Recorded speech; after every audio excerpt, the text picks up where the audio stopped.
Haaland যে দুই centre ব্যাকের এগেইনস্টে খেলবেন, মার্ক গেহি এবং জন স্টোনস, এদেরকে 2-3 সিজন ধরে অত্যাচার করে আসছে।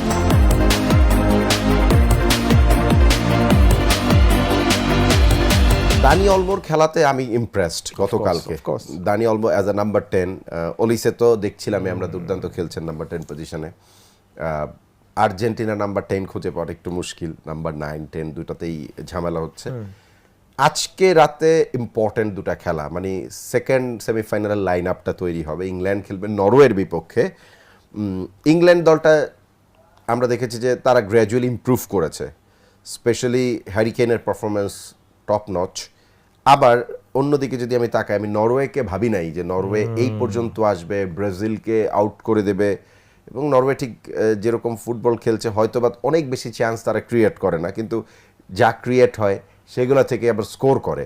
স্পেশালি আপনি আর্লিং হল্যান্ডের কথা আমি যদি আলাদা করে বলি, একটা অদ্ভুত টাইপের স্ট্রাইকার, যে 3টা সুযোগ পাবে সেখান থেকে 2টাই গোল করে ফেলবে, 3টাই করতে পারে, 3টাও করতে পারে, মানে অবাক হওয়ার কিছু না। 3টা শট যদিও না, 3টা গোলও হতে পারে। পুরো ম্যাচেও 3টা টাচ হইলেও 3টা গোল হতে পারে।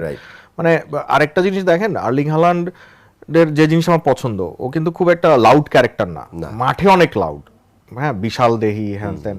মাঠের বাইরে কিন্তু he doesn't take himself very seriously.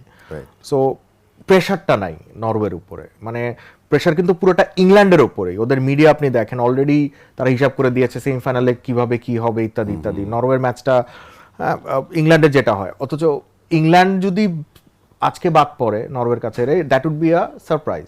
Norway কিন্তু ওরা নিজেরাও জানে যে ওরা এখানে ওয়ার্ল্ড কাপটা জেতার জন্য ফেভারিট না, এটাই ওদের ফরে কাজ করতে পারে। এবং আরেকটা মজার জিনিস যেটা, হালান্ড যে দুই সেন্টার ব্যাকের এগেইনস্টে খেলবেন, মার্ক গেহি এবং জন স্টোনস, এদেরকে 2-3 সিজন ধরে অত্যাচার করে আসতেছে। মানে হালান্ডকে কোনোভাবে এরা আটকাইতে পারে না। এই কনফিডেন্সটা তো হালান্ডের কাছে কে নিবে? দেখেন ব্রাজিলের এগেইনস্টে ও মার্ক করে রাখছিল গ্যাব্রিয়েলকে, যে আমি ওর এগেইনস্টে গোল করব।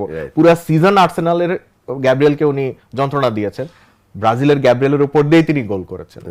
সো আজকে মার্ক গেহি আর জন স্টোনসের সেই জুটির উপরে প্রচন্ড প্রেসার থাকবে হালান্ডকে কন্টেইন করার। এবং হালান্ড এদেরকে, মানে ইংল্যান্ডের সব খেলোয়াড়ের এগেইনস্টে নরওয়ের হালান্ড, ওডেগার্ড, এদের সুবিধাটা হলো they know them inside out. কিভাবে কোন সময়টুকু পর্যন্ত প্রেস করলে বা আটকে রাখলে ওরা প্রেসারে পড়বে সেটা তারা খুব ভালো করে জানে।